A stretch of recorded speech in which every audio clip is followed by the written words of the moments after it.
21대 대선이 이제 22일간의 열전이 완연하게 시작이 됐습니다. 선거 열기 아주 뜨겁게 달아오르고 있는데요.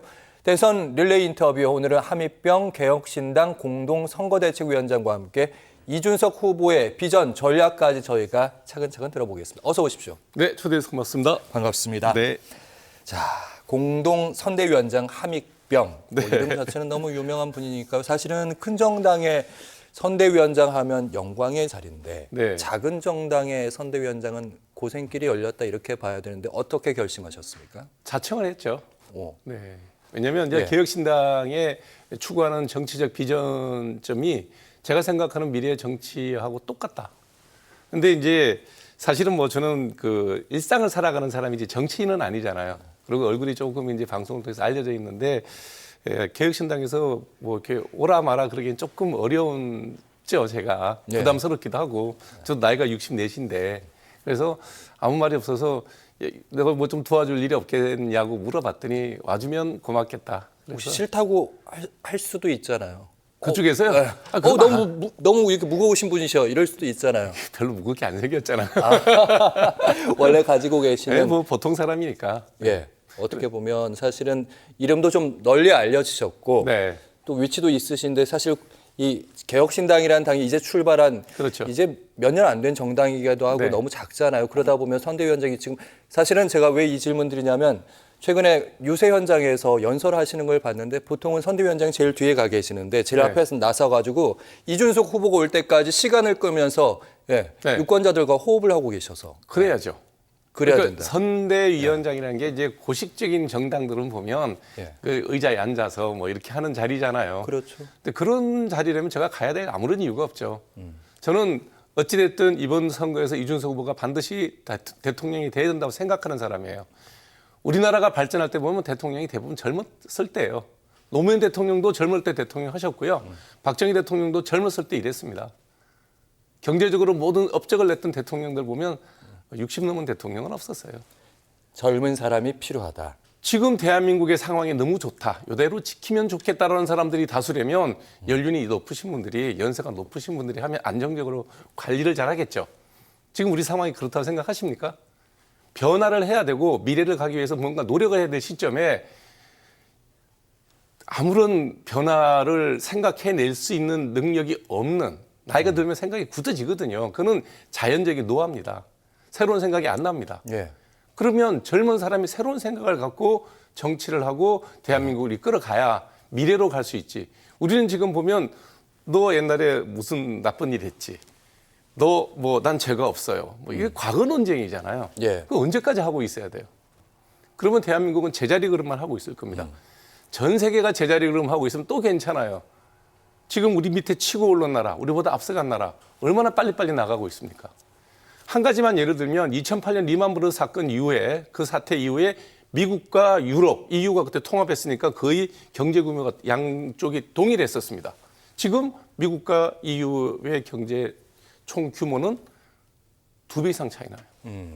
제자리 걸음하고 있는 거 갈라먹게 했던 유럽은 지금 그 자리에 있어요. 미국은 지지고 볶고 해도 앞으로 갑니다. 네, 2배 이상 성장했어요. 이런 걸 볼 것 같으면 우리가 어느 쪽을 선택해야 되느냐. 저는 우리가 앞으로 좀 더 성장해야 된다. 우리 미래 세대를 위해서도 성장해야 되고 예. 지금 연령층이 높은 분들도 안정적인 국민연금을 받고 안정적인 의료보험 제도를 유지하고 그러면 다 돈이 들어가는 거예요. 예. 성장 없이 그것이 나눠서 가능하다. 그건 거짓말입니다. 불가능한 얘기입니다. 알겠습니다. 이준석 후보가 어떤 생각을 갖고 있는지 전체적인 구상에 대해서 말씀해 주셨는데 안전적인 시대가 지금 아니다. 지금은 변화하고 혁신해야 될 시대 상황에 젊은 인재가 필요하고 바로 그게 이준석 후보도 이 말씀하셨는데 그렇죠. 제가 들었던 얘기 중에 이 얘기를 하시더라고요. 이준석 후보는 사실 세 글자였는데 싹수가 없다. 바로 그 점이 강점이다. 어떤 네. 의미인지. 예. 우리가 뭐냐 네 가지가 없다는 얘기를 많이 하는데 제가 그 얘기를 받아친 거예요. 하도 그 국민의힘 당에 있을 때 나이 드신 의원들이 무슨 얘기만 하면 그 네 가지가 없다는 얘기를 늘 했어요. 그게 내가 들었을 때 정말 네 가지가 없었으면 왜 그 사람이 당 책임을 질 때 대선 이기고 그 사람이 있을 때 재보궐선거 다 이기고 왜 그렇게 네 가지가 없는 사람이 당을 이끌었을 때 지방선거 이기고 선거란 선거는 다 이겼는데 그럼 국민들은 네 가지 없는 사람을 좋아하는 거잖아요. 그렇게 봐야 되잖아요. 그런 의미에서 그것 때문에 그 네 가지라고 얘기를 하는 대다수의 나이든 낡은 사고에 젖은 사람들은 딱 그 말하는 투가 있어요. 옳은 얘기를 해요. 근데 자기는 그 얘기를 할 수도 없고 실천할 수도 없어요. 생각도 못 했어요. 예. 그러면 뭐라고 대꾸합니까? 젊은 사람이 네 가지가 없다 그래요. 이 얘기는 전에 유시민 장관이 국회에 처음 입성했을 때, 그다음에 보건복지부 장관을 할 때 늘 똑같은 얘기를 들었습니다. 대한민국은 40대가 똑똑하고 잘 나가면 딱 비난하는 목소리가 똑같아요. 네 가지가 없다. 그런 의미라면 유시민 장관도 매한가지고 이준석 대표도 매한가지고 다 네 가지가 없으니 세상을 조금씩 더 앞으로 가게 하는 사람들이다. 저는 그렇게 보는 거죠. 네 가지가 없다. 네. 이 발언은 이제 능력이 있다, 젊다 이거와 동의하다. 능력 있는 젊은 사람을 능력 없는 무능하고 노쇠한 그 나이 든 사람들이 할 때 쓰는 뭐 레토릭이라 그래야 되겠죠. 알겠습니다. 자, 공식 선거운동 오늘 이제 둘째 날 접어들긴 했는데 첫날에 보니까요. 예, 이준석 후보의 행보가 전남 여수 국가 산단을 찾았습니다. 그리고 뭐 이제 청계광장으로 향했다고 하는데 여수 국가 산단 왠지 첨단 산업 이런 동탄 이런 데 갈 줄 알았는데 그게 아니더라고요. 어떤 의미라고 보셨는지. 지금 우리나라의 산업단지라는 게 대부분 임해, 그러니까 바다를 끼고 벨트 형식으로 만들어졌어요. 그게 우리는 원자재도 없고 기술도 없고 자본도 없으니 외국에서 원자재 들어오고 그다음에 외국 기술이 들어왔을 때 쉽게 접하고 수출할 수 있는 바다를 낀 지역을 산업벨트로 만들 수밖에 없었습니다. 그게 박정희 대통령 때 설계된 거예요. 예. 1960년대부터 70년대까지. 자, 거기서 우리가 가장 급속하게 산업 경쟁력을 지금 잃고 있는 부분이 석유화학 단지예요.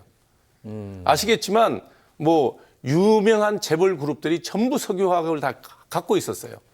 누구랑 경쟁하고 있죠? 지금 중국이랑 경쟁하고 있습니다. 사우디아라비아랑 경쟁하고 있습니다. 우리나라 석유화학을 하고 있는 많은 대기업들이 여기서 기업을 거론하면 그 기업에 또 불이익이 있을 수 있으니까 제가 빼겠습니다. 알만한 분들은 다 아세요. 그 화학 업종이 다 무너지게 생겼어요. 어느 누구도 얘기 안 합니다. 지금 현재 국가를 경영하고 있는 사람들도 그 화학 업체들을 어떻게 구조조정을 해서 고용도 안정을 하고 산업 전환을 하고 업종 전환을 하게 하든지 아니면 석유화학의 원료만 만들어 갖고는 중국이나 사우디랑 싸워서 이길 방법이 없어요. 자칫 잘못하면 한국판 러스트벨트가 될 수도 있다. 그러니 거기 가서 얘기하지 않을 수가 없죠.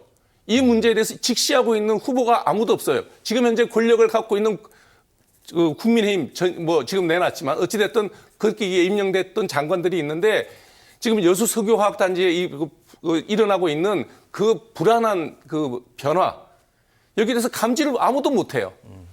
오로지 이준석 후보 개혁신당에서 그걸 제일 먼저 걱정합니다. 그게 무너지면 회사 하나가 무너질 때마다 몇 조씩 날아갑니다. 연관 산업들이 엄청나게 많아요. 거기에 대해서 정부나 정치인이나 아무도 관심이 없습니다. 그래서 거기서 첫 유세를 시작하고 선거운동을 시작할 수밖에 없었다는 거예요. 대한민국의 산업의 가장 취약한 지점, 가장 약점인 지역에서 선거운동을 시작하면서 이것부터 바꿔야 된다고 얘기하는 후보 없잖아요. 편한 사람들 어디 갑니까? 보수, 대구 서문시장. 물론 중요합니다. 예. 그러나 그런 데 가서 그게 한다 그래갖고 여수 산단이 무너지고 있는데 거기에 대한 대책을 전혀 얘기하지 않고 시장표 몇 개를 놓고 내 보수표만 모으면 돼요? 대한민국 그럼 앞으로 갈 수 있습니까? 심각하거든요. 네. 예. 잘하는 걸 앞으로 무엇을 잘할 거에 대해 대한민국 고민하고 있는데 지금 잘하는 것마저도 위기다. 그 냄새를 맡은 게 바로 이준석 후보다. 네. 지금 아니 1년 안에 큰일 나요 지금. 그렇게까지 보시는 네. 거예요? 알겠습니다. 네. 그건 이제 시간이 바로 지나면 바로 드러날 부분이고 분명히 문제가 있는 부분이긴 하니까요. 네.